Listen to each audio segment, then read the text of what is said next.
ہم نے جنت و دوزخ کو دیکھا نہیں ہے لیکن اللہ پر ان پر ہمارا ایمان ہے. ہم نے فرشتوں کو دیکھا نہیں ہے لیکن ہمیں ہمارا ان پر ایمان ہے. حتیٰ کہ ہم نے حضور پاک علیہ الصلوۃ والسلام کو بھی نہیں دیکھا لیکن ہمارا ان پر ایمان ہے. تو ایمان بالغیب یہ متقیوں کی صفت اور نشانی اللہ تعالیٰ نے بتائی ہے. جو اللہ سے ڈرنے والے ہوتے ہیں ان کی پہلی نشانی اللہ فرما رہا ہے الذین یؤمنون بالغیب، کہ وہ لوگ غیب پر ایمان رکھتے ہیں.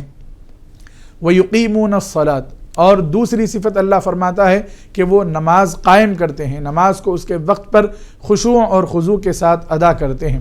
پھر تیسری صفت اللہ تعالیٰ نے اللہ سے ڈرنے والوں کی بیان فرمائی وَمِمَّا رَزَقْنَاهُمْ يُنْفِقُونَ، اور ہم نے جو ان کو ہمارے رزق میں سے دیا ہے اس میں سے خرچ کرتے ہیں. تو اللہ تعالیٰ نے صفت بیان فرمائی، کوالٹی بیان فرمائی ان لوگوں کی جو اللہ تعالیٰ سے ڈرنے والے ہیں. تو ایک مسلمان حقیقت میں اللہ تعالیٰ سے ہی ڈرتا ہے اور اس کے دل میں اللہ تعالیٰ ہی کا خوف ہوتا ہے. تو بندہ جب تقوی والی زندگی اختیار کرتا ہے، متقی بنتا ہے، تو اس کے اندر یہ صفتیں پائی جاتی ہیں.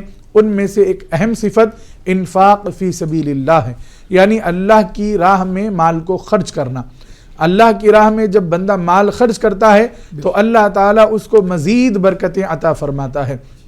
اللہ تعالیٰ نے مومنوں کی یہ شان بیان فرمائی ہے کہ وہ اللہ کے رزق میں سے خیرات کرتے ہیں، خرچ کرتے ہیں. اب آپ قرآن کے اس اسلوب پر بھی غور کریں کہ اللہ تعالیٰ فرماتا ہے وَمِمَّا رَزَقْنَاهُمْ، ہم نے جو ان کو دیا ہے. تو دینے والا اللہ ہے، خرچ کرانے والا بھی اللہ ہے، پھر لوٹانے والا بھی اللہ ہے. تو محترم ناظرین و سامعین، ہم کو جب بھی خرچ کرنے کا موقع ملے کبھی پیچھے نہیں ہٹنا چاہیے اور جتنا ہو سکے اللہ کی راہ میں خرچ کرتے رہنا چاہیے. خرچ کرنے سے کم نہیں ہوتا. آپ دیکھتے ہیں کہ کنواں ہیں، جب پانی اس میں سے نکالا جاتا ہے تو پانی کم نہیں ہوتا بلکہ اور تازہ پانی اس کے اندر آتے رہتا ہے. تو جتنا ہم کنویں کو استعمال کرتے رہتے ہیں اتنا زیادہ اس میں پانی بھرتا رہتا ہے، لوگ اس سے استفادہ کرتے رہتے ہیں، فائدہ اٹھاتے رہتے ہیں. اور اگر ہم نے کنویں کو بند کر کے رکھ دیا تو پھر اس کے اندر کنجال پیدا ہو جاتا ہے، اس کے اندر بدبو پیدا ہو جاتی ہے، بہت ساری خرابیاں اس میں پیدا ہو جاتی ہیں. تو یہی مثال ان لوگوں کی ہے جو اللہ کی راہ میں مال خرچ کرتے ہیں اور مال خرچ نہیں کرتے. جو اللہ کی راہ میں مال خرچ کرتے رہتے ہیں اللہ ان کو مزید دیتا رہتا ہے، اور جو اللہ کی راہ میں مال خرچ نہیں کرتے پھر ان کو اللہ تعالیٰ بخل کی وجہ سے سزا بھی دیتا ہے. دنیا میں بھی سزا ہوگی، آخرت میں بھی سزا ہوگی.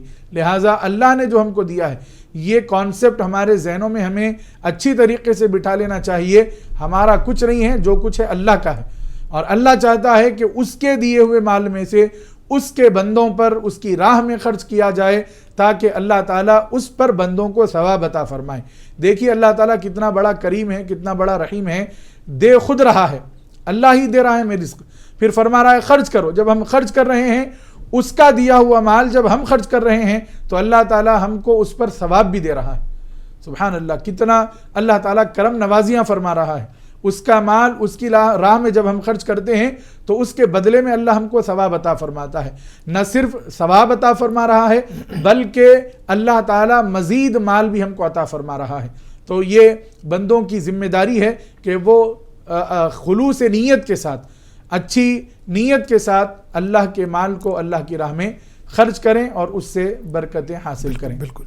ایک کالر ہمارے ساتھ جڑ گئے، ان سے بات کریں گے. جی السلام علیکم. السلام ورحمۃ اللہ وبرکاتہ، اور ہمارا سلام بھی قبول کر دی. السلام علیکم ورحمۃ اللہ وبرکاتہ. میرا سوال جی کچھ ہے تو صدقہ کے تعلق سے ہے. یہ سوال کچھ اس طرح ہے کہ اگر کوئی شخص ہے تو 3 چیزوں کے لیے صدقہ دینا چاہ رہا ہے، یعنی اللہ کے راہ میں، محرومین کی طرف سے اور اپنی جسمانی تکلیف دور ہونے کی طرف، تو تینوں کے ایک ہی نیت کرنا چاہیے یا الگ الگ کرنا چاہیے؟ ایک تو محرومین کی طرف سے اور جو زندہ ہے ان کی طرف، دونوں طرف سے اگر دے رہے ہیں تو جی اللہ کے راہ میں اپنے جسم کا صدقہ اور ہے تو محرومین کی طرف سے صدقہ، تو 3 نیت کر کے دینا یا ایک ہی نیت کر کے دینا؟ تو اسے رہنما فرمائیے. السلام علیکم ورحمۃ اللہ وبرکاتہ. 3 نیت کا ایک بار مفتی صاحب پوچھ رہے 3 نیت کیا مطلب؟ جی جیسا کہ اللہ تعالیٰ اس کا ثواب میرے محرومین کو پہنچاتے، میرے والدین والدوں کو، اور دوسرا ہے تو اللہ کے راہ میں دینا چاہ رہا ہوں، اور تیسرا ہے تو میرے صحت اور تندرستی کے لیے. ٹھیک ہے، اب سمجھ میں آ گیا. یہ بالکل یہ سوال اس طرح کرنا چاہ رہا ہے کہ صدقہ دیا کہ محرومین کو بھی اس کا فائدہ ملے، ان کو بھی ملے یا ان کے بچوں کو، مطلب کئی لوگوں کو ایک ہی صدقے سے فائدہ ملے. ایک اور کالر ہے، پہلے ان سے بات کر لیں گے. جی السلام علیکم.